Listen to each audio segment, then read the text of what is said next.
Dans le livre d'Agé, chapitre 2, verset 8. Agé 2, verset 8. L'argent est à moi et l'or est à moi. Prenons Proverbe 18 et 16. Les présents d'un homme lui élargissent la voie et lui donne accès auprès des grands.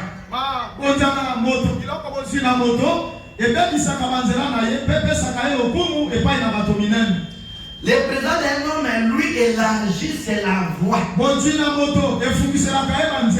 et lui donne accès auprès des grands. C'est lui qui a des richesses. Il peut entrer à la présidence. Il peut entrer partout là où il y a des grands. Sa fortune lui élargit la voie. Ecclésiaste chapitre 10 verset 19. Enfin des repas pour se divertir. Les vins rend la vie joyeuse. Et l'argent répond à tout. Que Dieu bénisse sa parole. Au nom de Jésus-Christ. Amen. Que la soie des ailes de Dieu. Que Christ chante avec vous tous. Shalom à vous tous. Que Dieu vous bénisse. Salut avec joie. Dites-le shalom. Que Christ soit avec vous. Qui s'intitule le meilleur que vous avez. Le meilleur que vous avez. C'est ça le serment de ce matin à la cité de la parole. Le meilleur que vous avez. Nous avons tiré notre leçon en prenant tout ce que nous venons de lire. La Bible dit l'or et l'argent, ce sont des métaux, n'est-ce pas? Ce sont des minéraux. Vous êtes dans le frère. Ce sont des minéraux. Les sous-sols. Tout cela n'appartient pas au président Tshisekedi, ni au président Trump, les États-Unis d'Amérique. Les deux rares qui sont devenus aujourd'hui, les métaux précieux appartiennent à Dieu. Ces avocats deviennent des pauvres. Ça, c'est la première problématique. Que nous devons décortiquer pour donner des hypothèses et confirmer nos hypothèses. Ces enfants peuvent être toujours des misérables. L'homme est l'argent. À partir de l'éternel, je te rends votre frère. Pourquoi vous ne l'avez pas? Pourquoi vous n'en avez pas? C'est une question. Que nous devons résoudre. Et aussi, lui élargissait la voie. La richesse, c'est de Joseph. Lui élargit la voie d'aller vers les souverains sacrificateurs, vers les rois de ce temps-là, pour demander les corps de Jésus. S'il n'était pas riche, il ne pouvait pas aller demander les corps de Jésus. La richesse, ce n'est pas la malédiction. Vous êtes là? Vous les enfants de Dieu. On ne peut pas être des pasteurs extrémistes. Non. Nous devons être au milieu. La richesse, les fortunes d'une personne lui ouvre la voie et lui donne accès auprès des grands. Si le président Tshisekedi arrive, celui qui est riche ici a le pouvoir d'aller les voir. Même s'il n'avait pas prévu avant. Dès qu'il arrive, il annonce son protocole. Parce qu'il est riche. Mais pauvre, il n'entrera pas. C'est dans notre frère. Je vais conseiller les gens pour se divertir. Pour la gaieté. Et le vin rend la vie joyeuse. Pour qui le vin rend la vie joyeuse. C'est pour les païens. Pas pour nous. Les chrétiens ne peuvent jamais boire. Jamais. Si vous êtes en train de boire jusqu'à aujourd'hui, vous êtes païen. Vous n'avez pas qui le message. Vous n'avez pas compris le message. Oui, aux enfants de l'Étabite, Dieu avait dit, vous ne vivrez jamais. Parce que vous êtes appelés au service des sacerdotes. C'est pourquoi un vrai prédicateur qui a l'esprit de Dieu, il ne peut même pas supporter l'odeur de la bière. C'est incompatible. C'est pourquoi les vrais prophètes, ceux qui sont annoncés, vous êtes là, mes frères. Je vous ai laissé. Je vous ai laissé. Vous êtes beaucoup plus bon.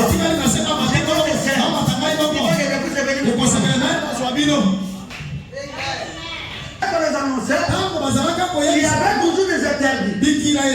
Parmi cet interdit, il y avait l'autre qui disait ne bois pas. Les liqueurs de ce monde sont incompatibles avec l'esprit de Dieu. Jamais mon frère. Si vous êtes des sacerdotes, parce qu'aujourd'hui, nous sommes au royaume des sacerdotes, des sacrificateurs. Nous tous, nous sommes des sacrificateurs. Nous ne pouvons pas prendre des vins. C'est strictement éternel. C'est quoi le frère? C'est quoi pendant les matchs ici? Les gens ont quitté les églises. Les uns pour aller au stade, pour regarder le match à 3 heures. Les païens que vous êtes, pour vous regarder le match, l'esprit de Dieu n'est pas où. C'est un païen. C'est vraiment interdit de regarder le match. Nous sommes le peuple de Dieu. Nous avons des interdits. Nous mangeons avec beaucoup de interdits. Parce que vous devez vivre la vie chrétienne est facile. C'est pas facile. Les uns sont en train de s'amuser. Et vous êtes là. À cause de qui? À cause de votre Dieu. Donnez le meilleur que vous avez. Elle dit la prostituée. Il y avait des prostituées. Et il y a eu le pire méchant de la ville. Simon le pharisien. Qui avait organisé une fête pour ridiculiser Jésus. Vous êtes devant le frère. Il a invité Jésus pour ridiculiser. Vous êtes devant le frère.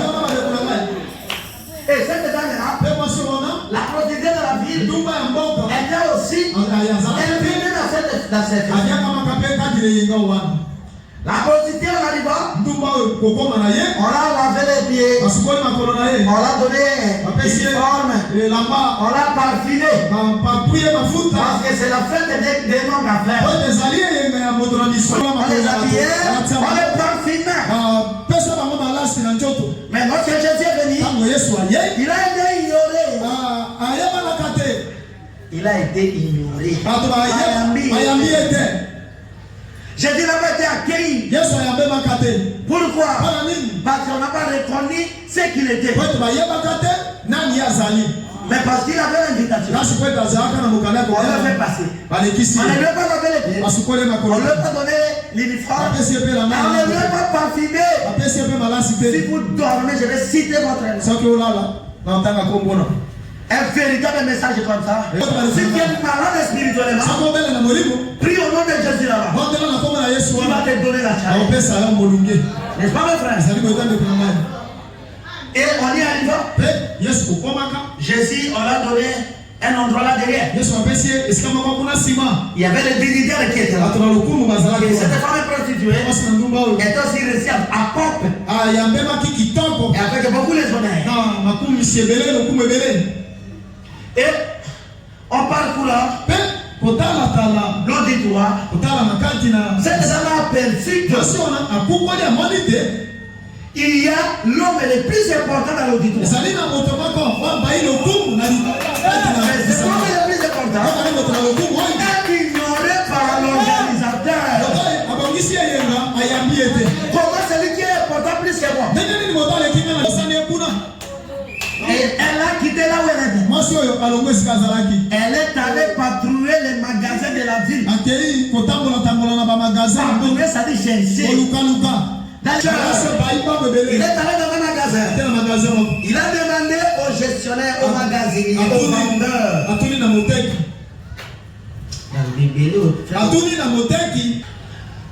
Et frère dit, cette dame-là, comme on avait connu qu'elle était prostituée, c'est dans mon frère. Phrase qu'on a créé des clients. Bonjour. Qu'est-ce que je fais pour vous? Qu'est-ce que vous voulez?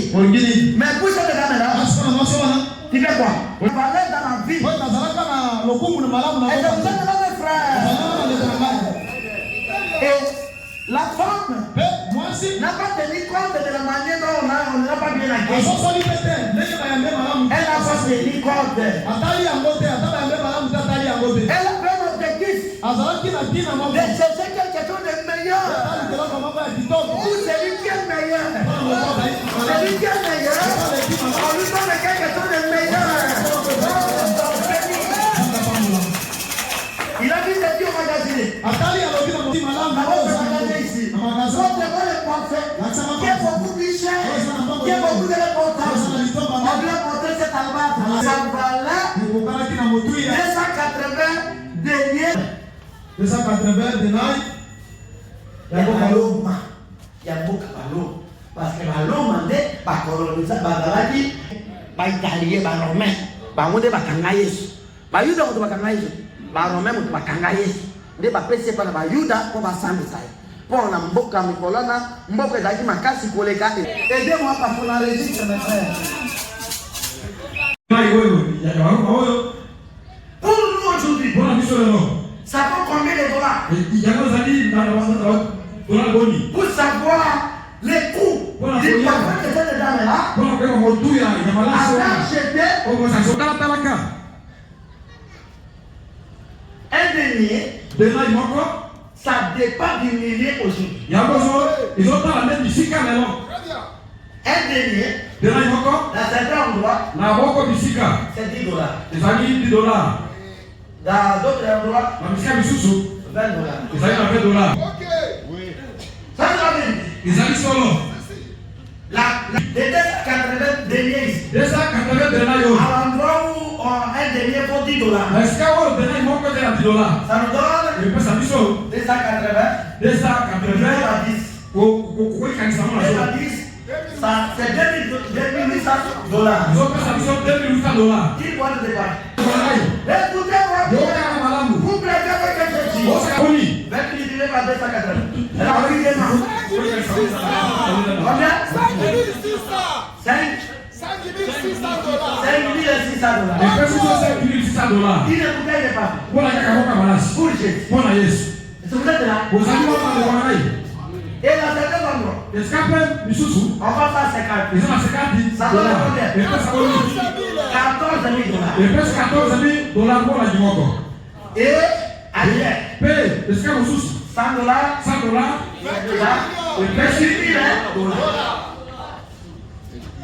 C'est la valeur de la bouteille du parfum que cette dame-là avait acheté pour Jésus. Le parfum, c'est un. Et il est prostitué. Qui a répondu ce jour? connu son libération. Elle a connu son Seigneur. Elle a tout vidé. Elle est devenue dans les femmes. Ici. C'est à cause de Jésus. Pourquoi tu les femmes il n'a pas compris la valeur de Jésus? Il n'a pas compris la valeur. Pourquoi Jésus qui est riche? Ta père est riche. Pourquoi? Vous aurez la réponse. C'est quoi qui est tort? Cette dame ici, lorsqu'on lui a livré, les parfums, n'est-ce pas? Les maquettes et les emballages. Elle a pris ça. Elle a pris ça dans ses ailes.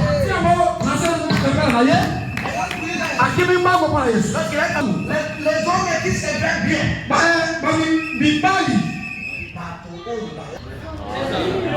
C'est la vérité. Amen. Sur la vie payée. Les filles ont barré les années. Il va déjà vous séquer du bout à côté du sur le cadavre. La dame, ça va se faire.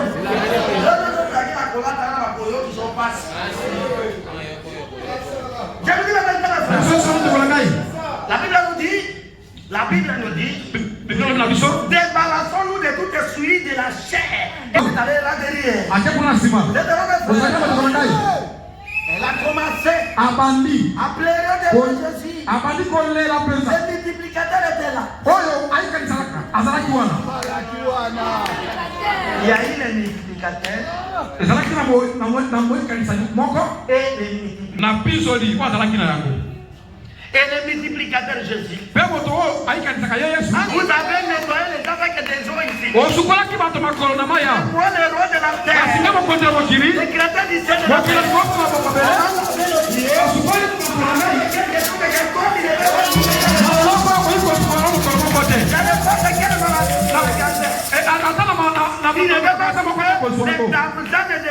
Des larmes. Non. Vous ne trouverez pas ça. Mais pour moi, les pieds de Jésus. La plaie, elle a essuyé par la longueur de ses cheveux. Vous parlez ici. Ne coupez pas vos cheveux. C'est une malédiction. Vous déshonorez vos hommes. Ne coupez pas vos cheveux. Cher Saint, ne coupez pas vos cheveux. Les dames au blé, les chevelines, vous avez été donnés comme un courant. N'osez pas découper vos cheveux. Vous déshonorez votre âme. C'est plus mauvais que commettre adultère. C'est la vérité. Vous êtes heureux. Je vois beaucoup de gens. Lorsqu'il est est-ce que vous avez compris?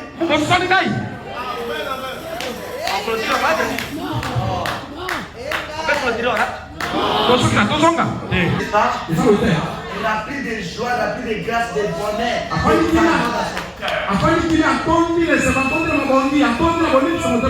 Après que la femme est terminée, va.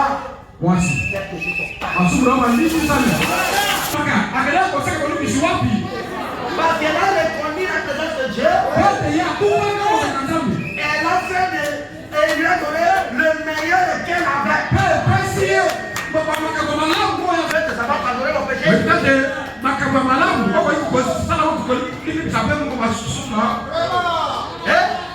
a été pardonnée. Elle n'a jamais allé dire, moi sur le livre, ça n'a rien. Jamais. Elle a été pardonnée. Parce qu'elle est partie, elle était devant les pardons. Les Sadducéens. Et Simon. C'est une prostituée, c'est un homme. Si il était venu de Dieu, il ne pouvait pas accepter que cette femme est prostituée. C'est la femme, c'est la femme. Il ne vient pas de Dieu.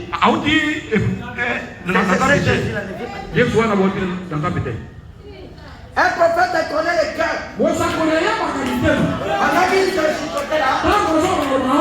Les gestionnaires du monde, les créateurs du monde, Jésus a connu leurs intentions. Avec politesse, Jésus a sollicité la parole. Frères et sœurs, dans un endroit, à l'église, pour parler, il faut demander l'autorisation. Un vaurien sauvage d'un villageois, non. Sollicitez la parole. On demande la parole. Et lorsque vous demandez la parole, attendez que cette parole vous soit donnée. Si on ne vous donne pas la parole, taisez-vous. C'est clair, mes frères. Jésus a sollicité la parole. Il a demandé. Organisateur. Simon. Puis-je parler?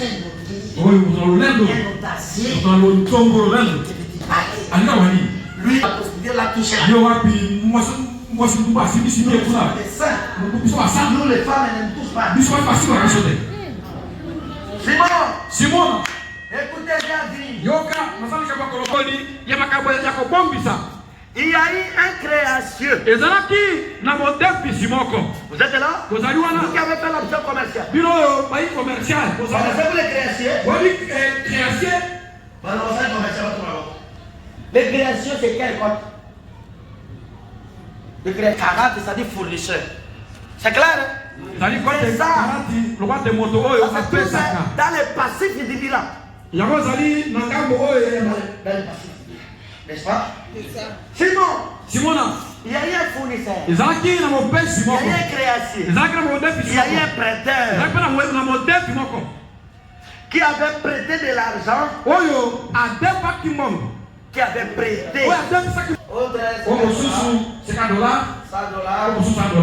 Et puis $500. À restituer à X date. N'est-ce pas? C'est la période où on vous a prêté. Cette période-là, c'est ce qu'on appelle l'échéance. Vous êtes là, mon frère? L'échéance est arrivée à terme. Alors, on devrait restituer ce qu'ils avaient prêté.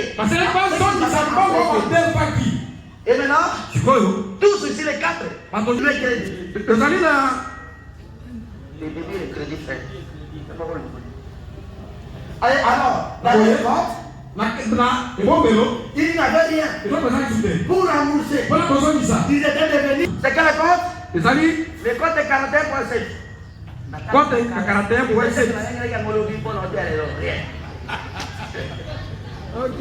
Il a douté. C'est-à-dire, au PC, il va s'en dire pas que d'autres gens. À qui il n'a pas? Oui, mais il y a la moitié. Oui. Je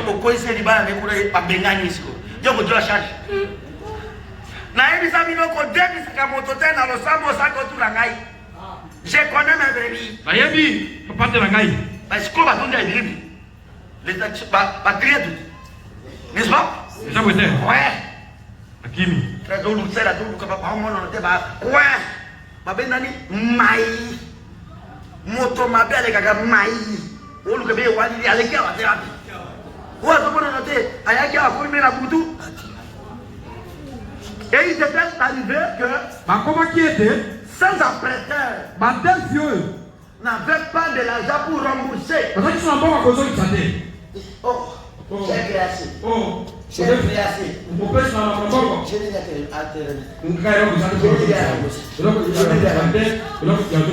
Les créations étaient riches. Il a dit, je renonce. À Simon. Parmi les 4 hommes là, qui sera le plus heureux? C'est lui qui avait. Qui sera? Je vous les gars. C'est lui qui avait la dette de $500. Il a posé la question à Simon. Et c'est lui qui avait beaucoup de dettes. Qui sera le plus joyeux? Et Jésus a dit, le patron du monde, ses nombreux péchés sont pardonnés. un humain. A organisé la fête pour ridiculiser Jésus. L'autre a racheté Jésus. Il lui a relevé de son humiliation. C'est-à-dire que vous avez relevé Jésus de son humiliation. Vous êtes la première personne à humilier Jésus. Le meilleur qu'elle a. Et vous n'avez plus peur. Dieu vous dit la vérité. Cette femme a donné le meilleur.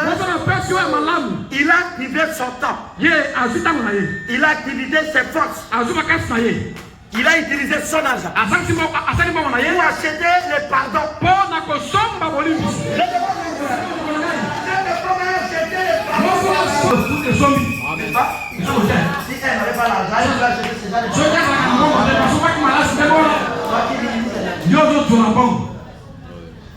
Il y avait la sœur là, à tout white. Lorsque frère Branham était allé à la forêt, ils sont des équilés que vous connaissez. Pendant que frère Branham a raconté cette histoire, la sœur Ati a validé. Oui, c'est la vérité. Dieu peut toujours faire des choses comme ça. La sœur Ati a crié l'impossible. Comme elle a crié l'impossible, l'impossible lui est venu. Elle avait des enfants. Des épaules de ma famille. Parce que là, on est connu. La valeur de l'omnipotence de Dieu. Dieu de l'éternité a envoyé les corps de frères de l'autre. A envoyé les corps de l'autre. On a tiré de la chevalier. La divinité est Dieu. Et Dieu caché.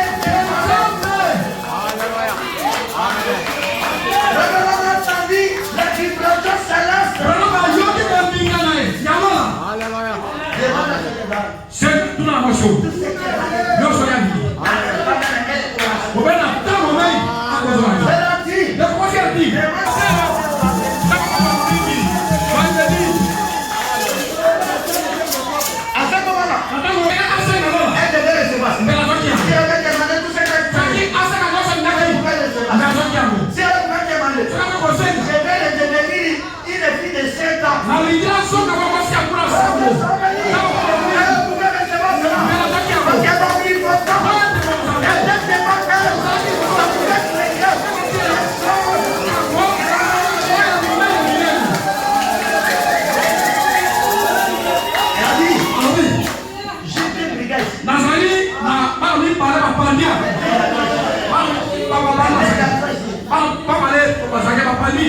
Qui c'est moi qui ai toujours des prophètes. Le signe d'or, on ne tient pas compte.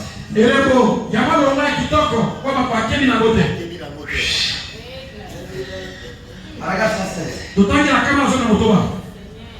faisons profession d'être chrétien. Soyons donc comme des chrétiens. Non pas en distribuant de la nourriture ou des choses de ce genre. Les gens pensent que lorsqu'ils distribuent des histoires aux gens, vous devenez chrétien. Non. Il y a une différence entre la religion et être chrétien. La religion et les salis, c'est différent. Toute personne ordinaire qui a bon cœur ferait cela. Mais donner aux gens. Qu'ils soient chrétiens ou pas. C'est de la religion sale. Ce n'est pas le salut. Les hommes frères. Nous ne venons pas ici pour la religion. Pour que nous puissions nous aider.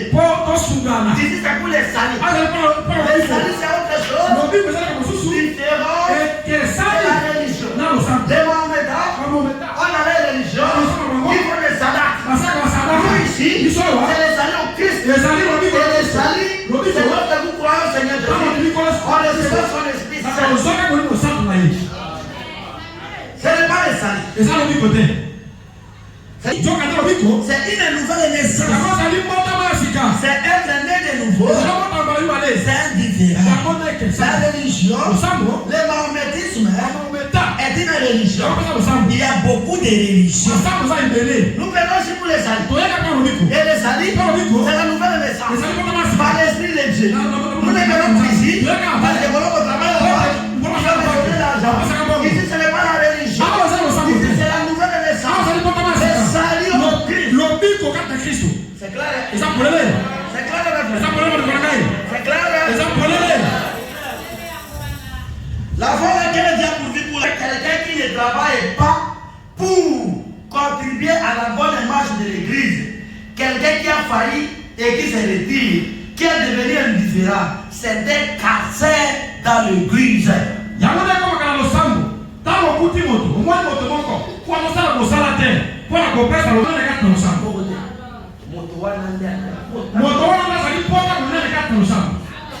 Ça dit quoi?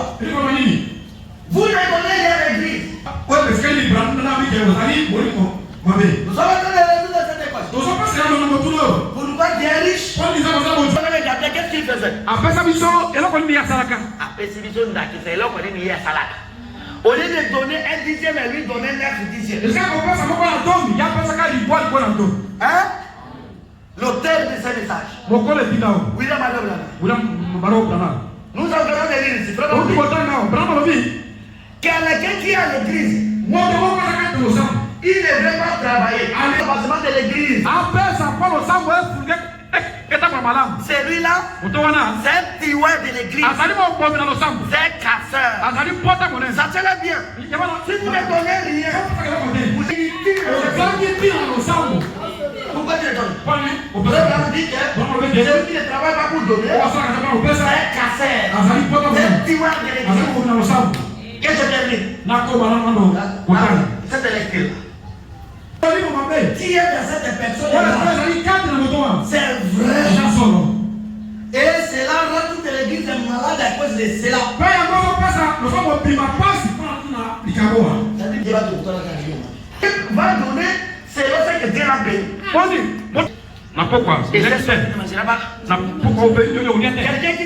Quelqu'un qui dit qu'il est pauvre, ne scolarise pas les enfants.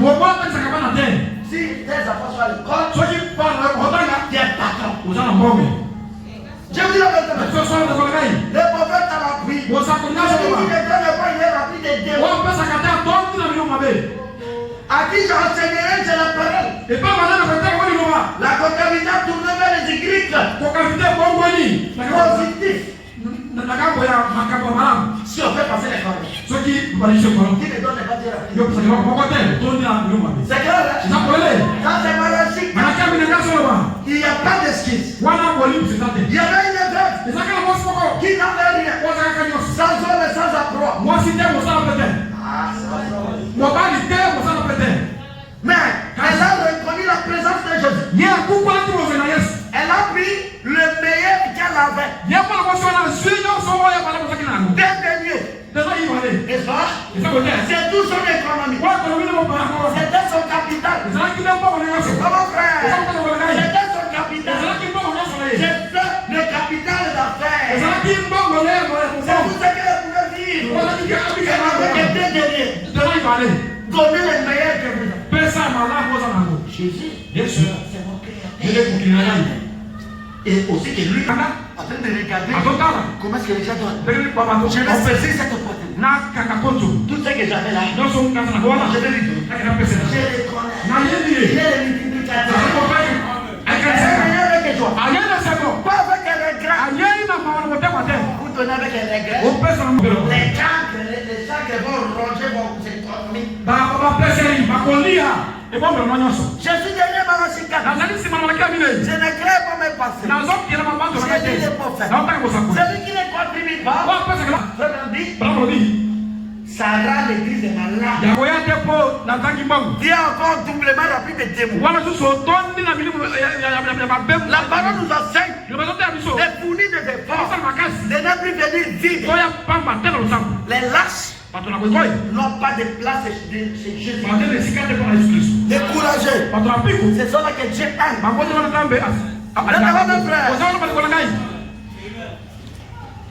Qui gagne sa travail. Nani alonga kakozaka kusaka. Kolonga tonana atoaka. Nani atoaka kozala. Qui gagne ça travail? Nani atoaka kozaka kozala. Il n'y a pas de richesse de miracle. Yabikamo ezalaka. La manne ne tombera pas du ciel. Mana ko kwa ngolo la terre. C'est le produit du travail. Wala zakade kozala. C'est trop le frère. Les revenus. Les revenus. Lifuti. Égale. Ekokani. Travail. Na musala. N'est-ce pas? C'est ça côté. Les revenus égale travail.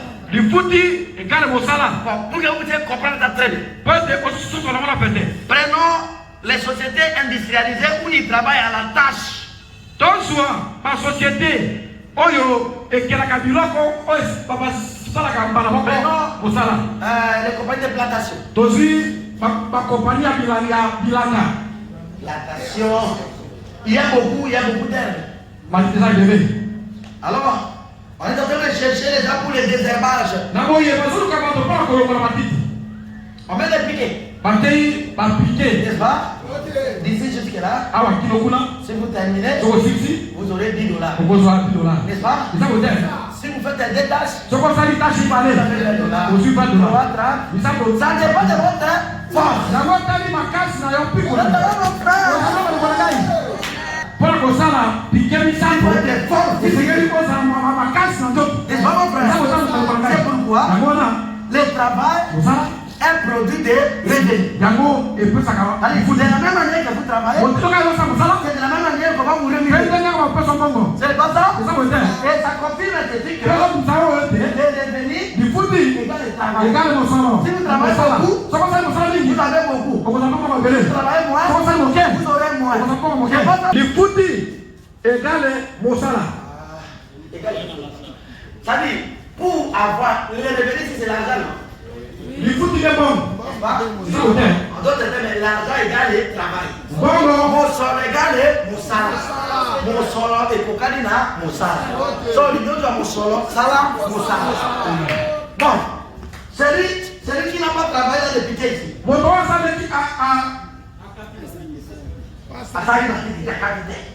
Et il reste en train de regarder les gens.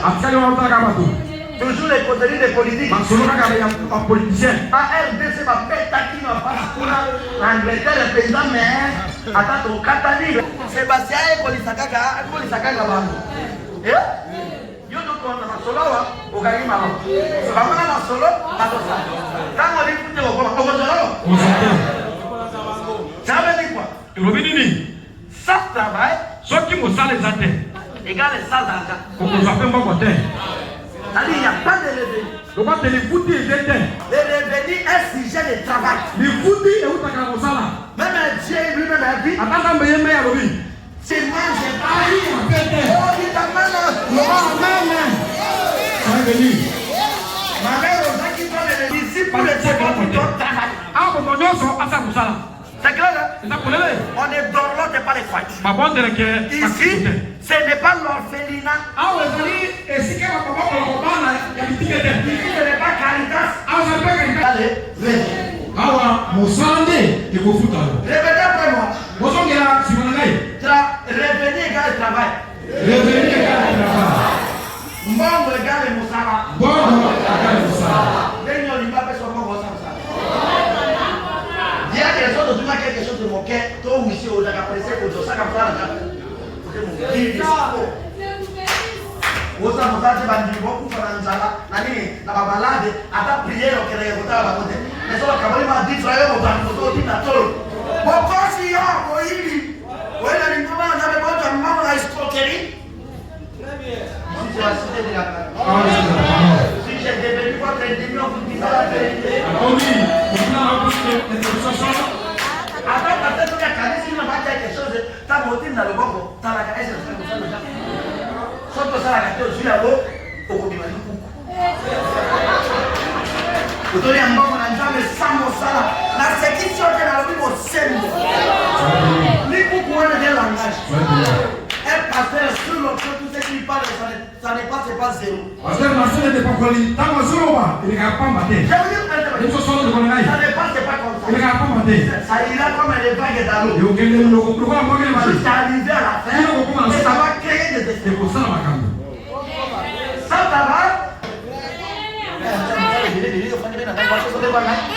Et ça n'a pas passé. Au frère, quand on a monté et ça n'a pas monté ma passe, quand on a passé, il y a ça qui m'a salaté. On a à quelqu'un sabato, à quelqu'un sabato, dans le bossembo. Ok. Dans le temps, il y a quelqu'un qui dit, oh, il y a un moment. Oh, mon tassali, mon salate, mais il m'a pas dit que ça va. Mais on ne sait pas que la moitié de sali pour un jour, mon salé. C'est clair, hein? Vous êtes vraiment frère. Vous êtes vraiment frère. Et dans le fonction publique, et quand tu es dans le coup, tu as déjà matricule, à ton foutama, parmi les fictifs, par contre, pour ma économie, la beaucoup de pas pour l'équipe pour moi. Pour l'équipe pour moi. Je me dois dire, parce que vous les bénis, on va faire quoi? Parce que la bonne idée. La l'équipe, on a fait quand même, c'est bon, on a fait. Yoka, au niveau, on a fait pour faire. Surtout dans le salaire, on va faire un bon moitié. Banal et là, qui est des foyers, ça va lui donner la matricule avec Banal. Au moment où on a mis pour des mouillis. Regardez le gars dans sac. Mais il y a des mots. On n'a pas matricule, ni ça, on doit appeler mon nom. Mais mon Christ, on doit appeler dans le samba. Je reviens. À la maison. Oh, le prophète a dit Amen. Amen. Na ba debo retourner na ba mo moti mais sur le coup il y a mili mo mabe mo yibi no sabone go kala para tabe comment ozali moto moko na matricule moko ndeko moto moko matricule alingi sa tomi bato basiri na mboka panda ke pele bato le batena matricule yo nani ngana salakile kana bato na ba fonction publique yakon oyebi na bide nzabe gale kusema message nous avons bien préparé la passe guérison. Les petits gars. Nous avons fait le colis de vie, ma vie. Ma vie qui m'a dit. Mais ça, tu. Na mon a, on a d'accord à tenir à quoi on a joué quelle idée là. Frère, maniga c'est ça la fonction publique là, la roba. Alors là, faut qu'il les engage. Il faut que ça engage. Mon qui est bon qualité. Les mots qui est dans la salle encore. Nous devons montrer notre couleur. C'est clair, mes frères. Soyez honnêtes. La richesse est l'honnêteté. Bonsoir. Et c'est un gars qui a bossé.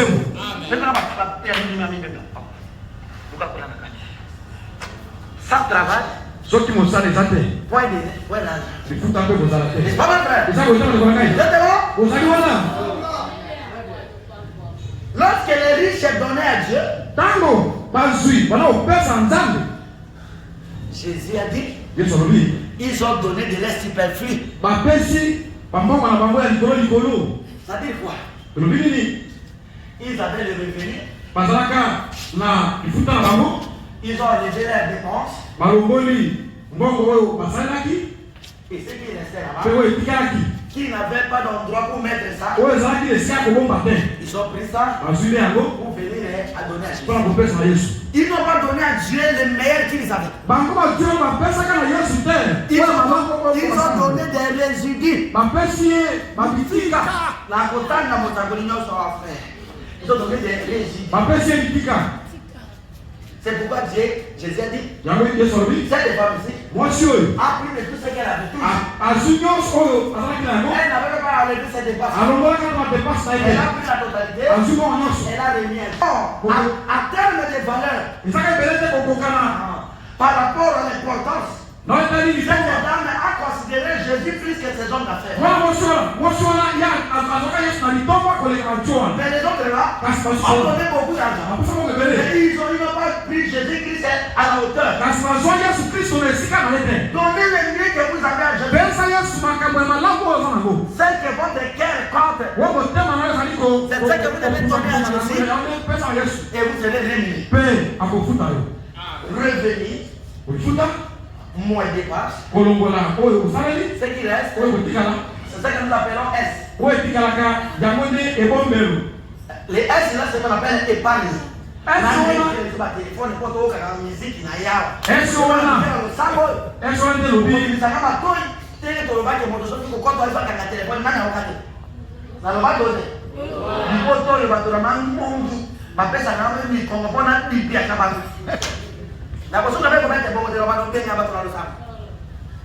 Pierre avait livré les gens. Pedro Paul avait livré quelqu'un sans costume de l'église. Paulo na sambu kozangete antuna lo sambu. Vrai ou faux? Za lo frère solo. Vrai ou faux? Lo frère solo. Il y avait une femme qui avait parlé de ma femme ici. Je l'ai chassée. À qui a dit que ne pas passer? On est peuple blanc. Masalo la suspect. Vrai ou faux? Vrai pasteur. Je l'ai chassé.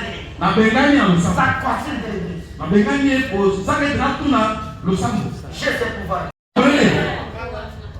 Ici, ce n'est pas des jacasseries, c'est la parole. Ici, on ne cherche pas le nombre de gens. On cherche la qualité des gens. Moi, je présente ma femme. Il n'y a jamais fait. Attention, il y a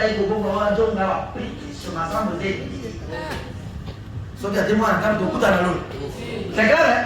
À fréquenter à la terre.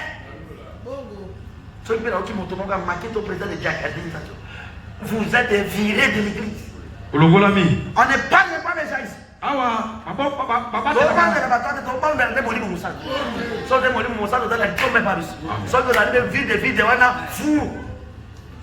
C'est clair, hein? On doit discipliner l'église. N'est-ce pas?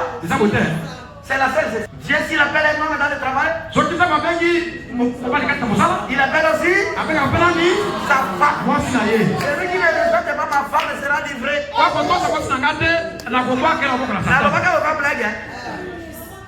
Et quoi qu'il s'en ait? Mais attends, il y a mais pas de force. Le travail, il faut avoir la force physique. Au salaire, il faut force dans déjà. Pas beaucoup dans mon dimanche. Je peux battre.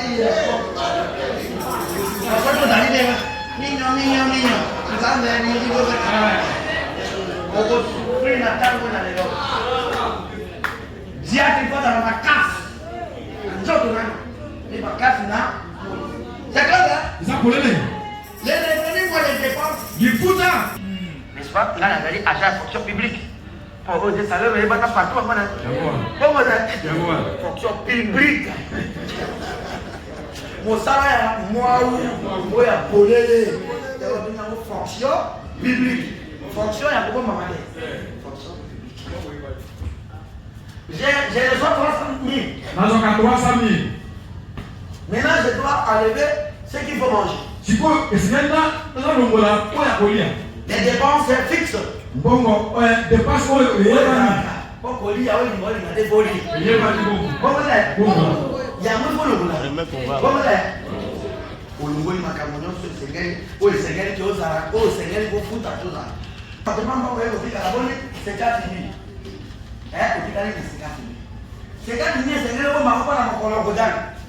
C'est pas ça? C'est ça le même.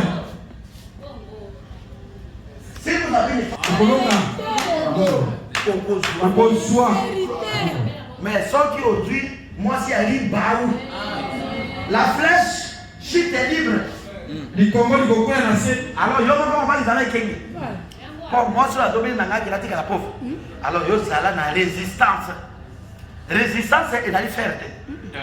Bon, on a bien résistance. Ce qui fait l'électricité sont ici. Il y a ce qu'on appelle la résistance.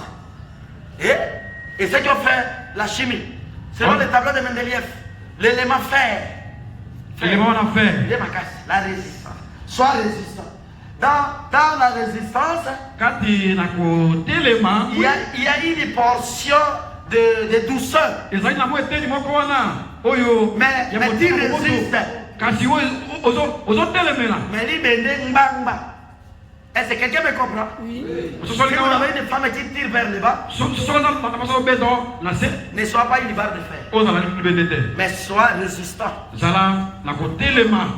N'est-ce pas? À Kodjang, ils sont kimia. Moi, si aïe dit Kodjang, ils sont kimia. La dame, c'est quoi? Nam, ils sont là, ils sont sortis dans la messe, ils ont pété les athées. Vous regardez moi aussi. Hein, mon frère? Est-ce que la dame est pas gagnée? Ndele na motora bo dara bo sara bitu. ça, à boire qui va. Dans mon thème, là, l'eau qui se la dit à l'eau.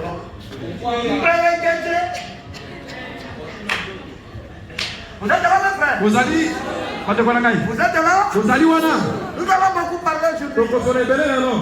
Déjà, je n'ai pas de problème avec les femmes. Oh, le kaka, Ce sont des créateurs de la mort. Bazali, bikela, mouya. Ce sont les créateurs de la mort. Bazali, bato, balukaka. Babone basala du roi. Babone basala du roi. Je l'en dis. Vraiment, lobi. La femme c'est l'arbre de la mort. Moi, ça, ça dit, t'es à pouvoir. Et l'homme c'est l'arbre de la vie. Mon père, ça dit, t'es à moi. N'est-ce pas? De parler. Zama, les candidates, d'économiser. N'est-ce pas? La difficulté dans l'économie, c'est quoi? C'est ce qu'on appelle l'activité économique. Pardon, bon, je l'étais. Mais les besoins sont nombreux. Alors, l'intelligence pour ajuster les prix des ressources par rapport aux besoins nombreux, c'est ce qu'on appelle l'activité économique.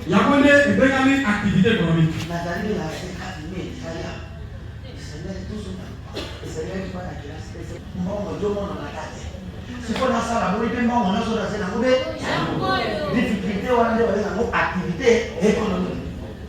Comment ajuster les nombreux besoins par rapport aux ressources qui sont minimes?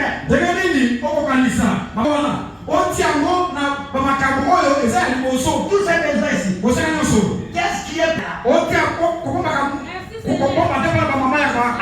votre compte courant. Maintenant, pour mettre seulement 100 francs ou bien 1000 francs, ouvrez les comptes courants. Je vous encourage à ouvrir des comptes courants. Ça va vous aider à approvisionner les paix que vous gaspillez en désordre.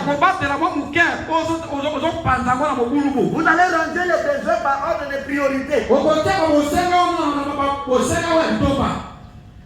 Il ne faut jamais. Vous êtes là, mes frères?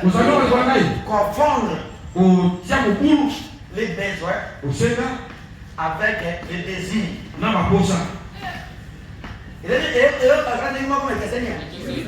Ce sont les économistes qui savent comment définir ça. Les besoins et les désirs. Les besoins que vous avez là, il faut les ranger par ordre de priorité ou soit par ordre d'utilité. Et c'est comme l'économie, il y a un chapitre marginal, partiel et total.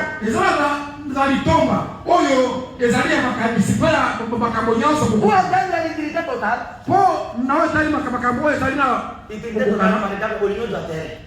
utilité totale est en positif, n'est-ce pas? Alors, pour arriver à ça, vous devez créer des provisions. Bon, c'est 4 000. J'ai déjà commencé. Dans mon déjà au bandit, avec l'idée d'acheter une parcelle, les courants je viens. Oh maman,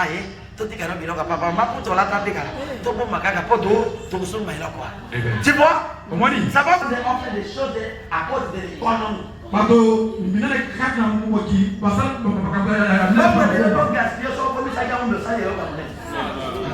vous dis la vérité. Il ne faut jamais confondre les besoins avec le désir. Désir.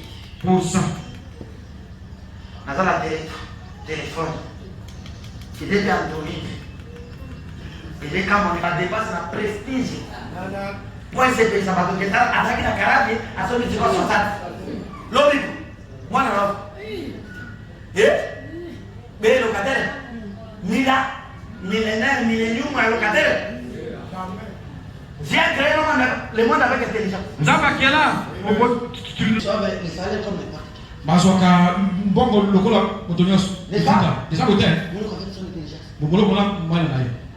Il a acheté des parcelles qui sont il n'avait pas les fonds comme ça pour acheter.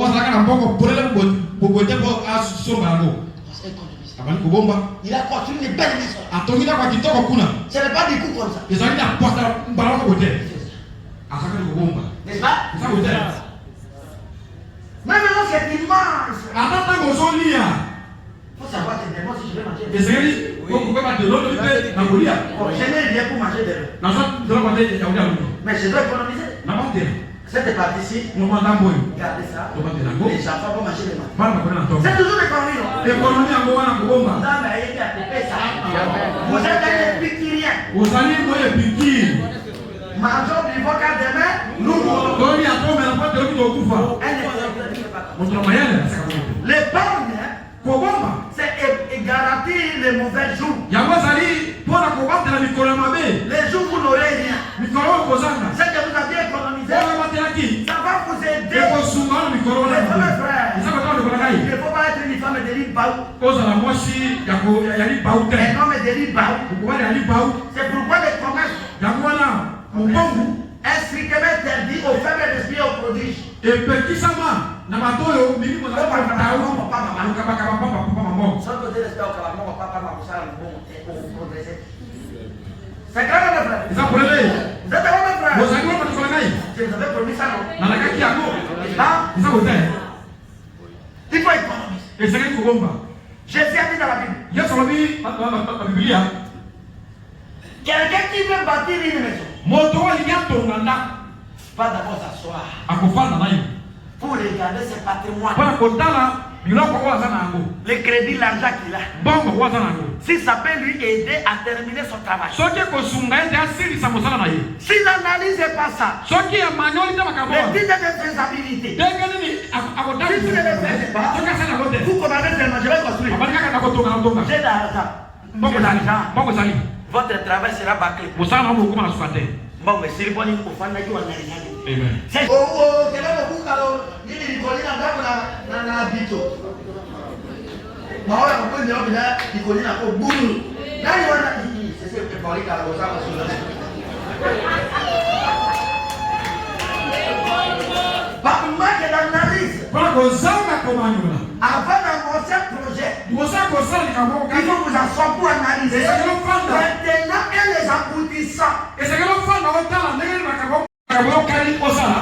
Même si votre maman mourait, Ata soki mama londa akufi. n'allez pas faire sortir ça pour acheter les cercueils. Okende kopesa mbongo ate mpona kosomba epomba. Battez-vous comme un grand garçon autrement. Bunda lokola moto akoli na ndenge mosusu. Vous êtes Kosomba lopango. Vous avez atterré votre maman. Obundi mama na. Quel est cet audace? Je vais faire les 40 jours pour ma maman. Il faut les uniformes. Il faut ceci et cela. Lolendo kwa nini? Il y aura. Lolendo kwa nini? Osala bibikolo tuku ile na sombela kwa mwe mpona na mama na kai. Bon, sali, tout le monde est sur les 40 jours à quoi? Sauf que Baki Saki a beaucoup de même poussé. Bébé poussi. Parce que beaucoup de fois, la cause Soyez bénis. sauf que Sali m'a comme un sentiment pour gagner. Soyez bénis. Oh, Sali m'a dit à maman là. Paul Leki na Leki ya Pastor Baka apana na kitasa. Alaiki na mosi là. N'est-ce pas? Na mosala, il y a le sala. Oh, le pas mon mari m'a coupé. Bon, on peut s'attendre de congé à 6 jours, congé de circonstances. Bon, 6 jours. Pour encore les autres, il y a un bomba. Là, qu'il y a un bomba. Il y a un jonga. Na baby si musana. Ça dit, on a coupé la bala. Il a utilisé ma yelle. Oui, mon mari, non. Il n'y a pas de problème. Je suis nécessaire avec les enfants. Je vais gérer le 6 jours ici et je vais commencer le boulot. Dis-moi, t'as envie de se mettre non. Abomi, mon mari, abomi, décoller. Non. Est-ce que c'est non qui va dire le travail? Celui qui va bien accouper sur mon mari. Vous êtes là, mes frères? Vous allez voir les collègues. C'est à la notion de l'économie. Wale mayele, mwana kobomba. Yoka. Na fungola bomba poza imwe. Des enfants à Balalagi na serre habito. Moi c'est dans les gars. Alpha ça kufi. 2 semaines après, Mobali moko abi habito. Na ni mabala. 2 semaines. Sobi na correct. Para. Elisa solo. C'est ya ka lu pe be ya na ndena. Kolo bate Attaquer na papa. Supporter les critiques et yo m'a pas dit que ngali ngaka motoli motoli. Aende na ngaka. Si ndaba mutasungiga, ole kina continuer na passion yo. Et je sais na toujours courage. Oko fameux kwa finale kwa sima mawe. Na vie ko sala ya likambote kwa ese ça. Très bien. On ne va gagner kabi. Mais agena pili. Le mwana le dendoki. Nana Apollina no pété oui. Elema. Frère, j'ai dit ça m'a sorti mon papa Yohana Obalali. Il se montrait pas la main. Moi je suis pour campagne de mariage c'est tout. Au final du livre le bas attendez jours après. Les bons bergers. La tradition de Mosembo. Soyez bénis. Ndai na tradition de Mosembo. Pour moi les gens on n'a pas le permanent toujours. C'est juste. Nous devons grandir tout. Et c'est que donc on a un yoso. Vous allez prendre quoi qu'on a pris les comme ça quoi. Dans un bémoé. Balobate. Ça tu me vas la côté faut faire dans la 3 ans. On sait que la boue gale. Il y a pas la boue gale. On me fait tout dans. N'est-ce pas? Ça vous dit. La télé moto ya pour son moment. Il y a wana. Quand la moi qui est capable de ça là aussi. Só que na dimi, na sala ele sube para nada. Frère, só que eu continuei com o banho para como ganhar 20. Hoje eu não sei se só ele não sabe que a mulher que vai mandar liberar o ganhar 20. Frère, eu vou dizer a verdade, só que o limite mudar e da quando mais coisa é bien pastel. Tikana na makambwana. Mobile akubala ndeko no akozana mapapu akokita pomoko aigle mwanzela sambo chiko okozila koetina mamikanikania C'est un pour ça. pousse kala Bon, les cabots. il se met ndeko no tone yo moko vérité so likaba we de so ala oluka nani il y a beaucoup de ça je voulais parler quelque chose de Bah, ça est là. Quand le bloc comment quoi? mobile asikata kwa zoe pana kwa lingo sala kabo oui oui loketo no ndenga sima mona kwa tunda hizo Soyez bénis. c'est qui a compris tout soit bien Soyez bénis, Marcel. j'ai beaucoup parlé Nalobi ebele. sikamona lobe Na ikela oyo. wa ndemo kolo associé wa dali elema na ekoma na ye Soyez bénis. et comme vous avez beaucoup de besoins Lokola bosenga osana ebele. vous devez rendre ça par ordre de priorité Esengeli otala bosenga oyo esengeli nini? sélectionner les assiettes Okoro ya ndoma. je peux donner les gars Nakosana kisa. vous avez beaucoup de dettes Osama ebele. vous avez l'argent pour payer les dettes Osana mbongo sikokola bofuta wanyo. vous devez ranger les dettes par priorité. Dette est ligne à mon montant, donc il y a mal à l'aise. Papa n'a rien pour tenter pour eux, les mots militaires. Talana no ndungo to kamu na yo. Oyo keso ke sali afuta ota pa ko sambita. Oki ne zali? Il faut être intelligent. C'est l'intelligence qui gouverne ce monde. Mayani ndio mtu yuko kama mkilo. On me dit que ça va. Même à la maison. Hapana. Oyo bi kana no. Mobile na peso 10,000, 20,000. Bon, à il y a 10,000 par exemple. Pourquoi là dans la souris on va la peso 15,000 ou 20,000. On me lance la vitesse c'était que là récupérer par les gars. Non.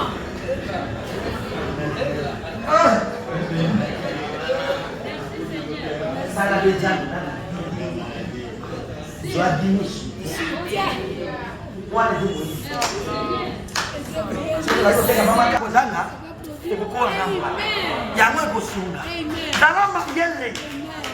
Soyez bénis. Mon kiri olingo linga tete mon kiri a passe. Moi mi bongo. Pour de la projet. Todo we. Ya ya sunga we ko. Todo yo pa mo me ko to ngande. Nani na mama ta. Ko ngule ba. Bo si ko to le ka ba bongo. Ni nyama mo ko na ni de osali.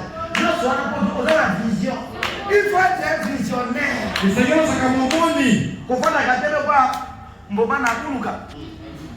Ifada liwana. Bibungu tunu bongo te. Mbombe bembe moko zaka muno ko mwindo na mboka. Agu angbemte agu.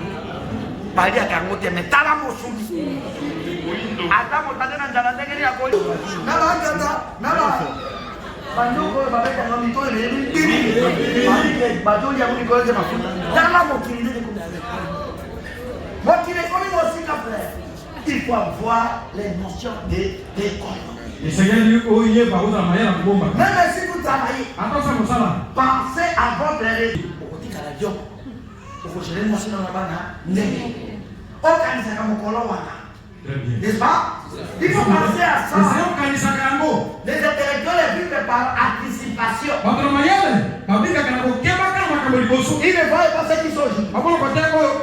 Ils voient ce qui seront demain.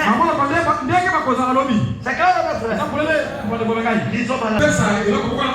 Il est la plus difficile. Dites Amen. Dieu a pensé. Le prophète a parlé.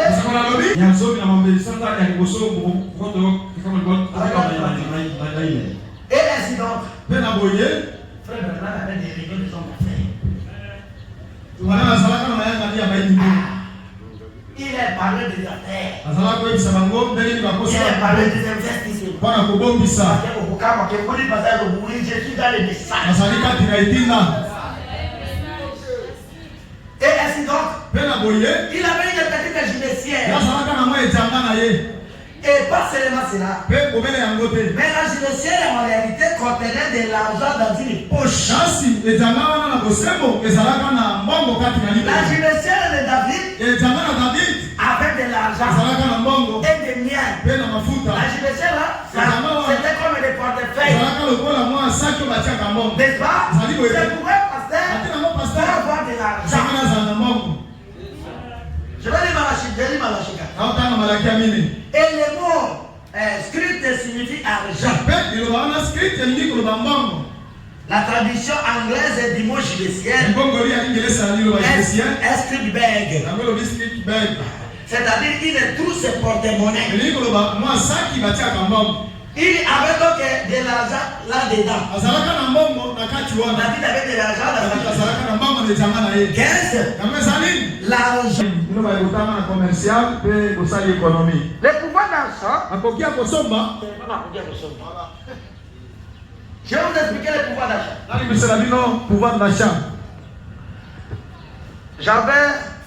J'étais rémunéré de 300 000 francs congolais. Le mois de juillet. Oui. Maintenant c'est juillet. Et 2 mois, non? Bon, les mois passés. C'était le mois de juin. N'est-ce pas? Avec les $300, les 300 000. On avait payé. Suivez-moi là la terre. Les 300 000 qu'on m'a payé. J'achetais. Je donne un exemple là. J'achetais un sac de riz. N'est-ce pas? Un sac de braise. N'est-ce pas? J'ai payé les loyers. N'est-ce pas? Ça c'était le mois de juin. Suivez-moi bien. Arrivé au mois de juillet. Juillet. On m'a payé seulement toujours les 300 000 francs. Et il y a eu une dévaluation de la monnaie. Il y a eu le taux d'inflation qui a augmenté. Avec les 300 000 ici, au lieu que j'achète tout un sac de riz, j'ai acheté demi-sac. Demi-sac de braise. J'ai payé aussi les loyers. Et ce qui m'a resté, c'était 30 000 que j'ai gardé comme économie. Qu'est-ce qu'il y a? On m'a remis 300 000 comme on m'a remis au mois de juin. Je vais, ça va vous aider. Ça va vous aider. Pourquoi je n'ai pas économisé 50 000 euros? Parce que l'argent, de 300 000 là, 300 000 wana a perdu son pouvoir d'achat. ebungisi ndenge nango ezalaki. Au mois de juin, Sanza ya ça avait la possibilité d'acheter ceci. azalaki na maboka kosomba. Mais comme il y a une dévaluation de la monnaie nationale face au dollar, kasi lokola dollar emati bama na biso esangwe cela ne me permet plus yango epesanga nzela d'acheter ete nasomba des sacs de riz, sacs de braise et de garder les sacs à dos. enabatela 50 C'est 000 ce qu'on appelle le pouvoir d'achat. yango nabenga pouvoir d'achat. N'est-ce pas? ezali boye Ça a perdu le pouvoir d'achat. ebungisi Variation croissante. donc motuya na mbango emati na biloko emati. Sac la somme à 140 000 na juin. Naka makuna komi 200 000. Moi la somme à 60 000, mais la somme à kaka là. Moi le nani. Mais moi mon n'est pas foutu d'aller dernièrement. Est-ce que vous êtes là mon frère? ozali wana baleko na ngai Est-ce que vous êtes là? ozali wana C'est-à-dire la monnaie nationale s'est dévaluée. Alors maintenant, sasa hivi les gens vont réclamer aux les bateaux gagnent la paix au été au Colombie. Au soir matin, les gens yo comme c'est la grâce. ozali kona nzambe 15. yango ezali L'argent c'est le pouvoir d'achat. mbango eza na pouvoir d'achat. Si vous avez l'argent, so eza na mbango vous avez ce que vous avez besoin. okozwa osengani na yango. La ligne sont pas libre. Libre à 500. Tant que à 500 francs dans la poche, il n'y a pas de ça qui est dans libre. ozweli paka C'est pas ça? c'est ça. Au combien tu nous as dit, nous allons faire beaucoup. Nous allons faire ma cabine quand vous avez vu que bon dans la poche. Vous avez vu que la maman? C'est ça. C'est ça mes frères. C'est comme le truc là. Quand vous avez vu que vous avez dans la maison, vous allez dire qui? Pour la ligne, remède des bons noms. Vous êtes là mes frères? Voici la judiciaire de Dieu. tala ezanga na nzambe Chaque voyageur, mope otongo vous berger là a une judiciaire. ope mokenge ali azalaka na ezanga na ye Ainsi donc, na boye si vous voulez quelque chose de là, soko lingela komako wana le pouvoir d'achat, oyo bakoki ya si vous kosomba êtes malade, soko eza kobela étendez la main ici et voyons ce que j'ai dans ma judiciaire. tiaka loboko na yo mpe mona oyo naza nango awa na libenga na La ngai personne qui a la judiciaire dans la bonne économie, dans le pouvoir d'achat. Tant que tu as dit, ah, on dit, tiens, ma bonne. La confondation, c'est pas ça. ezali bongo te Dis, oh, la salle qui m'a dit, Jésus Christ a dit, mais ça, ils ont de la monnaie dans leur judiciaire. azali na mbango na mabenga na bango Pour garder le pouvoir d'achat de l'église. mpona kobatela losambo ezwa oyo basengeli na yango Mais vous êtes là, mes frères. ezali wana baleko na ngai Ça vous aide quand même. yesu na bino Ça vous aide. yesu na bino Et voilà. tokenda liboso. Je lis dans la guérison divine, paragraphe 22. naotanga na kobika na nsoto esika kotanga tukimba na mibale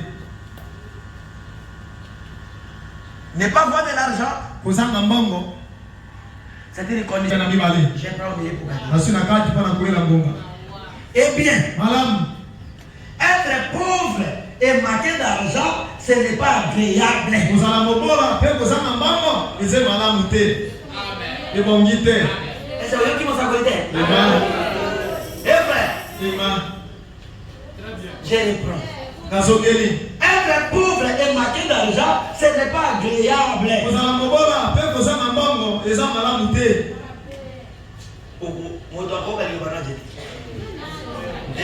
Attendez la likamba malamu. Baote mika kogo. Mais motazela mbongo atani na likamba bete, tonzila nano ye. Oya kolobate ko salema. Ata lobi likamba be, be bote na mbongo bayoki. Ona nini mbongo fungulela ka moto nzela. E fungulela akoma bayoka ye. Mbongo sala ka moto ayoka. Très bien ben lobi. Metanye dino. Être misérable, kozala mawa être pauvre, kozala mobola c'est une mauvaise condition ezali d'alimentaire. lolenge moko mabe Il faut fuir la pauvreté. sengali kokimaki mobola On fuit la pauvreté par le travail. makima moki mobola naza na mosala Tu ne recevras jamais l'argent par la prière. okozwaka mbango te naza na mabondeli Non.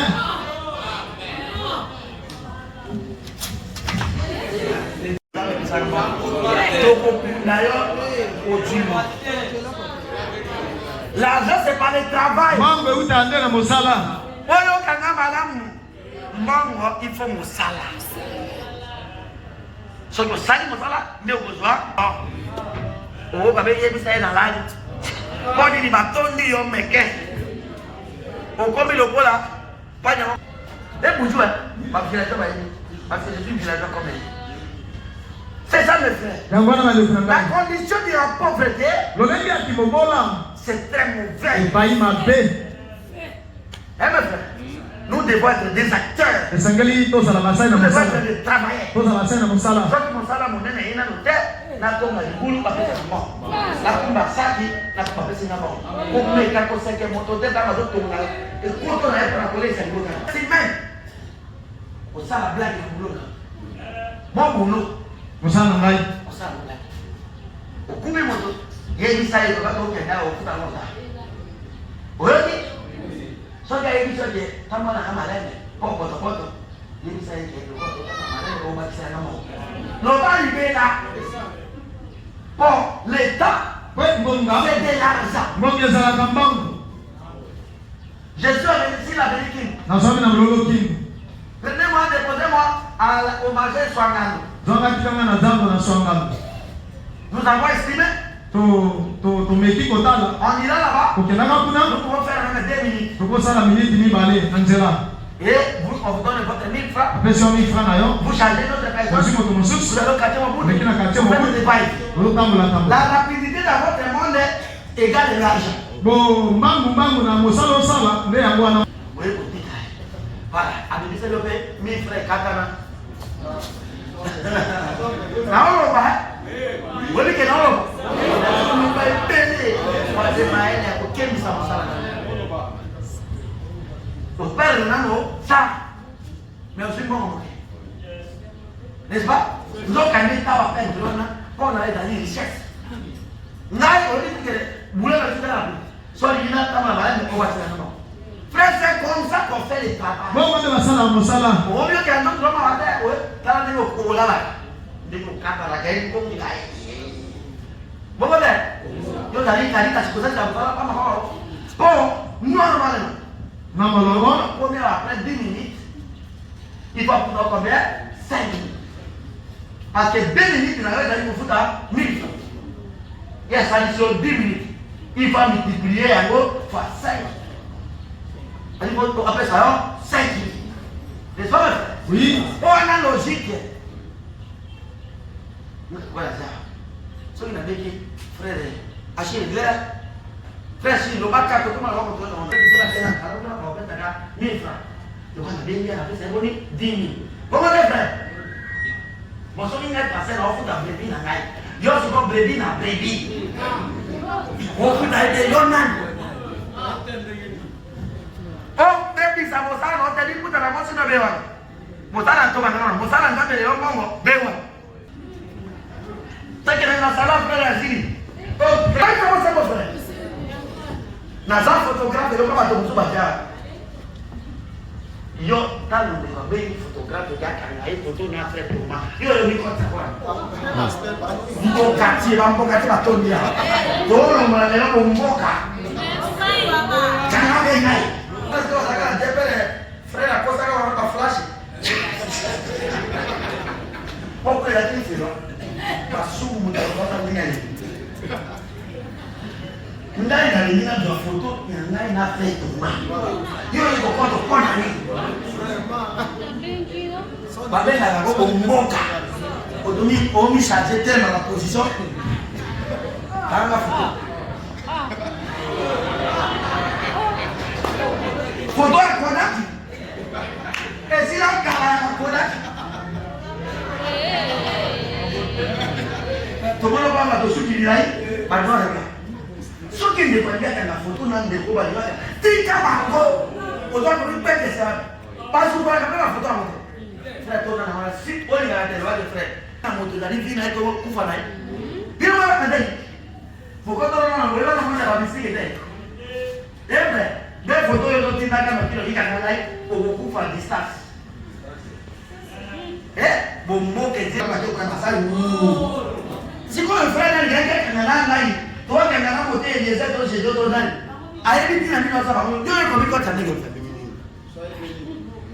to sere wana ngaka na sere wana mayebi tina ba kana yo ko biko ke sere so ni sere bi yo zana o ba ni ngaka to teni so ko to o tani nde boyebi mo pe ya wale ronda na sungi tika ma to ba ka ye fana be bombo o ka ba to ba ta ba ba ka ba fotora ba to ke o ga ni e so fa Mafuta ya nyongote. Ile ngina kokanga foto kufuta. Basi kwa ndiko tiki ya bwana, sio mtara ndio. Unaweza usana na by mouth. C'est pas ça? On va pas comment ba basimisia. Komanga. Ya kanyo ba de yo kwa lo ba mikubu kana. Abosa ni te la mawana ba to somba kenzo. Moto mo tado pe na wana. Po yo ko me tempo. Ah, que makabo yo yo ba dai. Basi wewe sala be free. Ngai mese Moïse. O ba bien aimé. Ozwa. Bangotu ba kokimo mwasi no akimi on shala bana kuna chakala chepe. Valorise. Pesa mo sana ya lokumu. Les pas frère. Ezali boye. Bino ba sere boke para bato ba kanaka suki pesa mo. Amen. Soto dali mo te beta no bibu bibu. Bukata kama sino kana bino akagoma boto.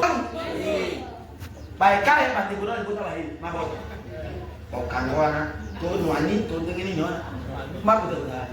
Mais so ke pana moto ke kanganga lengene d'abord mbongo. D'accord, vous allez frère. Ok, par le pilote, nous allons mafuta à vider quand mafuta.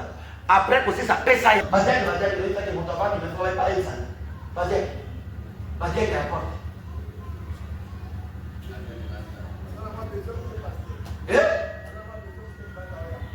Et le matin, on a dit que ça la porte des deux. Et la ligne besoin vital et un autre. Za makosa moto ngomo moto asubaka iga masone tena so sumbite makodongo ayo makolobake linjonoye aleli pasi na linjono to lutele pakisi po asumba sumba atakwesa eloko tomone awesala so bilito njolo solo mais comme il passait mondele pona iko asumba ok ba vide mafuta sini pesani kuna mbao. Wewe kama mama frère. Soko liyo futa te bimisa yo moko. Okepa na tae. Kanyala ngani ni na iko gumba ni. Mitora liyo. Pesani kuna mbao. Wewe kama mama. Oke ani mali patela to tenga mabala le wala ndo facilite. Okombe mfele machine. Okombe na ngamba ndio kitunga ndogo. Kia jenga boba. Pesa. Bongo tamo olekisika kuna bon continuer pour sonner la maman de Moses. Bonne idée, comme ça va être dit. Voilà, écoutez. Parce que mon temps ça mon salaire à la nuit moi. Pendant que tu fais un bon plan pour continuer, on peut pas ça même si ça te ça la tête.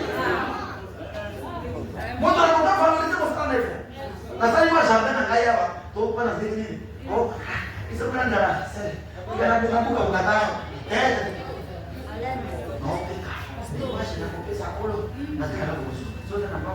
Yaona ukibeba mama alisema ubateka sio kazi za wangu bado plan de bande bado wana shukuru sana msoro anisi benevola etika kama mtu mpola bana kwa hiyo ndio mtembo benevola pesa leo no se pamba yo mtoyo azwa kamba ungebele les femmes frères ezali boye lizo mana shika totanga malakia écoutez ça là wewe kile kuna namu il nous faut pas être très pauvre là pesa mara mtepa na bisoto ba mabola na mbongo comment tu peux être riche sans travail ndege ndio kwa ngozwi wao sa c'est avec toi est-ce que va babe dans le bagana si tu vas na base motambo ba na madaka tata kanga ila piti gale telefone be android na minute obati kala iPhone poma iPhone kema na kolula kotika la be pauvre l'envie kolula makama lata par rapport na mapokeo tarina ya $200 pendant que capital de $200 on a comme ça 2 mois et on a somba bébé mais là c'est pas là comment moi si botanga comment kama mosu et on a là ça bati ko kila sawa tango ngoma ni bona huko sopa oui so machiniste na le laisse na marquer le laisse na pas moi na les passeurs bakaba de $30 mata franja mo dire vende no kuna leo msema balali suru bato mo ba ga bara mase ba kecha ba ko te ga wana kisha ti na Angola je dire le ya de saki bo acheter kecha ya Bukavu makena bona kisha makena mo ti Angola koteka kude Là, par rapport à ma c'est clair, hein? Ce que vous là, tu as un niveau. Où qui t'a perdu? Ce qui veut dire, là, tu as un niveau. Où est là? Bon, mon gars, est au grand manager. Peine à vous aussi. C'est clair, mon frère? Vous allez connaître le premier. Vous allez retour au village. Vous êtes en boca. Pour aller m'assager, quand il y a au cas de la d'accord, moi, parce que tu n'avais pas si comment gérer. Vous pouvez battre les gars pour battre la tête. Il ne faut pas de très bon ça. Et là, on m'a dit ça, vous allez m'avoir dit qu'on m'a dit ça. Il n'y a rien de mal à avoir de l'argent. Et là, on m'a dit ça, vous allez m'avoir. Il n'y a pas de mal à être riche. On m'a dit ça, vous allez m'avoir. D'être un dirigeant. Vous allez m'avoir. Il n'y a rien de mal à Et là, cela. on m'a dit la carte des années. Mais il s'agit de la façon dont vous allez comment. Hein? Tant vous allez dans bon côté, vous allez. Pourtant, vous dites mort. Est-ce que vous avez déjà la vie? Sauf que moi, il chargera la vie spirituelle qui est bas. Vous avez déjà la caisse. C'est clair, le frère. Ça dit, vous allez dans le premier. Soit ce que tu étais avant de recevoir l'argent. Ça va me vous allez quand il vous sonne à autre soit pas. Tu communies avec les gens. Vous serez là quand Tu fréquentes les vous gens. allez là quand le sam. Et dès que tu as reçu Là, l'argent, quand vous aussi mon sang. tu as boudé les. Oui, ma collègue quand il a le sam. Non. Eh, bon côté. L'argent que Dieu. Côté les mains avec copain mais la bande de quoi, bande d'akangai. Si l'argent n'entrait pas dans l'église, Ça qui m'a quand tu as ma sang côté. mes enfants ne pourraient pas vivre. Bana ngai ka bébé ba obikate. Et une personne qui est gentille et aimable avec vous. Pe moto oya zalaka bolingo. Parce que c'est facile pour moi de me tenir là alors que j'aime les gens. Ukanise déjà peut-être pas ngai côté les mawana koloba makambo wana penga na lingaka bato. Hein? Si nous blâmons les gens, Soki to pas me na bato boye. c'est la puissance de Dieu. Zali nguya na sa. C'est lui qui donne, rend celui qui reçoit faible. Moto ya pesaka alembisaka moto aza kozwa. Et pour blâmer celui qui vous donne le faveur de l'Esprit de Dieu. Pe pana kopambe na moto akabelaka pesaka yo sendo za C'est na pourquoi sa. les églises Akina na sambo. tombent des cadavres. Panzani mwau. Par l'église cité de la Alikomba cité de la parole te. donner ou pas Pesa tote. les paix sur toi. Mopanga ezeli kolona. C'est clair, mais Zali koleba le kolongai. c'est rocat à ce côté. Jusqu'à ce que tu termines. C'est clair? Zali kolele. Amen. Et non, mais tu l'as tu quoi dans le côté. Toka na mobimba. Regardez les églises des démons. Tala ensemble ya milimo mabe. Passer à l'hôtel. Non, la paix ça. Non, la paix ça. Non, frère, regarde que c'est dégradant. Bana na lobe za mabe son. Dieu soit béni pour la vérité. Za na pa na papa na mosembo. Regardez-vous connaissez la vérité. Tango bokoyeba na La mosembo. vérité pour la vérité. Vous savez, bon, passez à la vérité. Dans la créée, on va dire, frère, on dit que l'église va aider que les gros mettent dans la bouffée dans la main. Parce qu'on paie ça. Pas l'examen. Parce qu'on paie notre qualité vide. Sur le même moment que Dieu vide à ton mot. Mais je sais que parce que là, la copie, ça va prendre ma bouille. Bon, est-ce que vous allez faire un message? Bon, t'es. Bon, t'as eu on peut la PCB à Dieu. Pendant que frère, on dit qu'il y a une politesse. Moté, na bibi kwa iko pesa moté imod la tabasi. Kwa mama na pesa. Kwa mama na pesa gani moto amo sima sama pesa peo.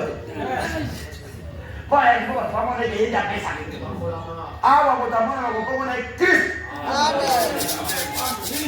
On ne peut jamais faire des concours sur l'argent. Okite ko kusala mobenga no pana mbongo na $100, $1 million. Mangomba wana omoni makamala mangomba Satan. Et dans la table commune, ça les amis, c'est du diable. On est dans l'église. Bateau kumi ça va comme un bon ébélé. Bima. Nous avons dit on a tellement de tamité. Frère, ça veut dire Amen. Dieu n'est pas dans l'argent. Zanga zanga kati na mbongo Dieu te. est dans sa parole. Zanga zanga kati na C'est pas la priorité d'un mbongo zanga litomba kasi za te za mesika libosika ça losa. va on appelle $1,500,000 à quoi ça? À quoi on vola? Non. Ce que les gens mingi à faites attention, les gens ont les mafuta mbongo muchachi. Motivation suffit pour nani à côté de l'hôpital. Attends, mais nous ne sommes pas ça. C'est la parole. C'est le message qui donne la vie. Ce n'est pas que nous avons beaucoup d'attentes.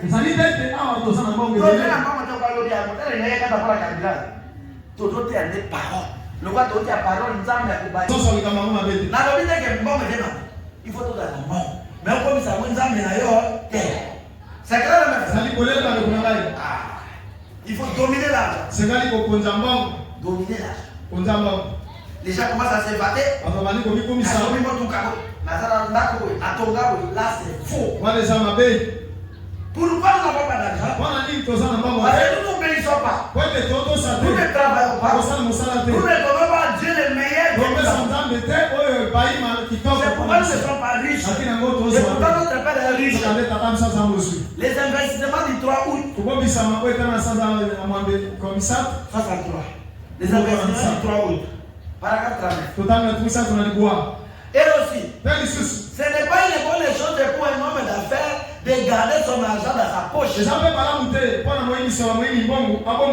vous faut les faire tourner quelque part. Les placer. Et alors, faites attention à ce que vous faites avec ici. Faut dire bon, on a affaire, on peut y tourner. Je ne vais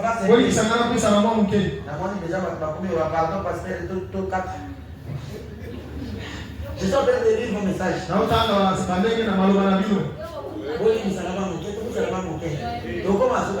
N'est-ce pas?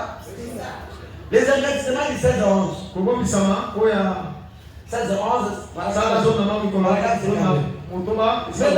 nous voyons que si vous gardez votre argent en poche, les voleurs ne peuvent les dérober. Et nous ne voulons pas faire cela.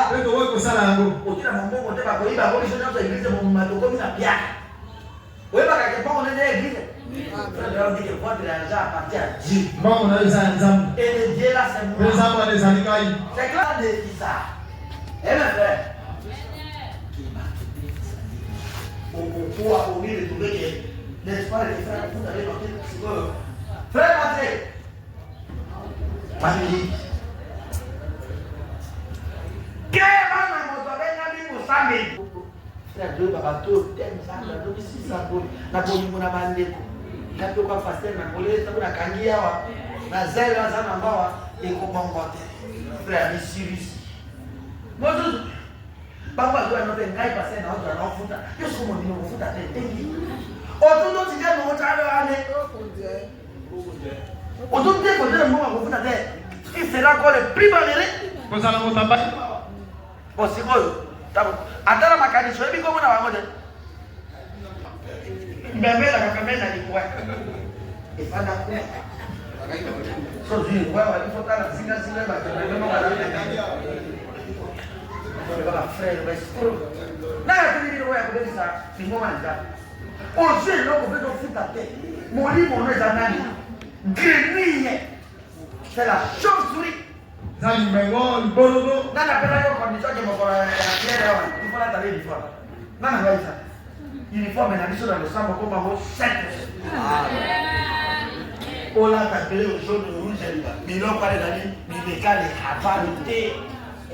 Les sacers, c'est les sacers. Pour foutre la monde, il n'a pas on a un qui n'a pas de kanda. Pour ça, on s'en va monter le roi Diacre, on va dire que ça a beaucoup bizarre. À beaucoup battre pour leur faire. N'est-ce pas? À beaucoup. Pour faire ça, comment aller?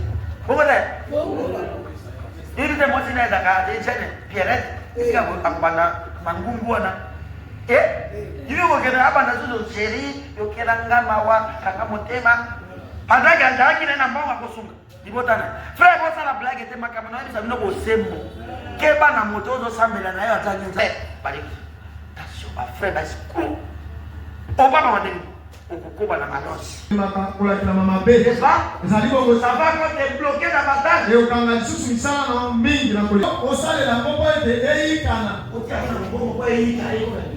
Ce n'est pas ça?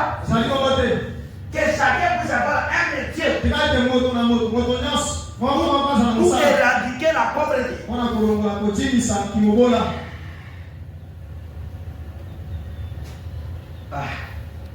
Il y avait des gars. ça. Parce qu'il a prêché là-bas. Tamba tei liloba. On lui a donné les offrandes d'amour. Apesi ye ma bonza na Des bolingo. dollars, beaucoup de Dola mbongo belé. Et une fille, Elenge mwasi moko elle n'avait rien. azalaka nzela kote. Mais elle avait seulement une poupée qu'elle aimait beaucoup. Azalaka mobele na mwana popi moko alingaka ye mingi. Les meilleurs. Olingi naza na badolari te. Mais je ne peux pas marquer la bénédiction. Kasi nakoza mabe lipangoli C'est te. que j'ai. Mpo naza nango. Ça, la poupée ici. Yango mwana popi oyo Je vous donne. napesi yo nango.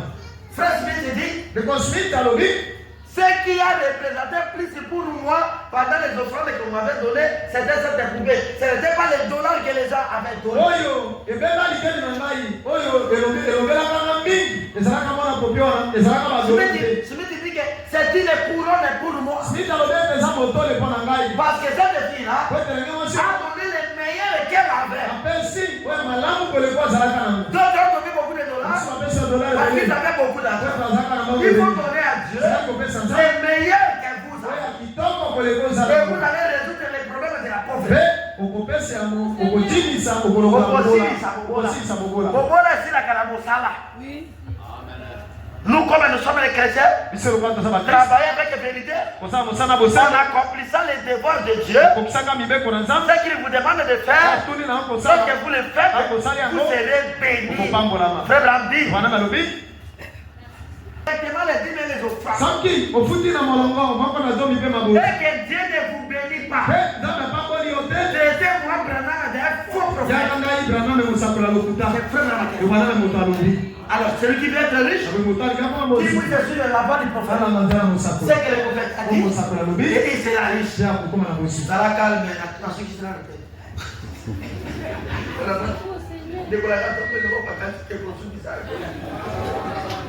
Les femmes et frères, ezali koyeba ndeko na ngai tolingi tosukisa donnez à Dieu le meilleur que vous avez. pesa nzambe oyo malamu koleka oza nango Si vous donnez à Dieu quelque chose, soko que opesa ça soit le meilleur ezala oyo par malamu rapport à la somme, okokana na mbongo par rapport par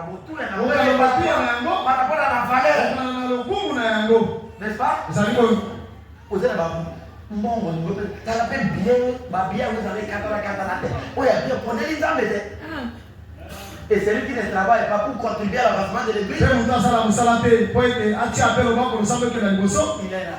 atoni na milimo mabe N'est-ce pas? ezali bongo Que Dieu vous bénisse. nzambe apambola bino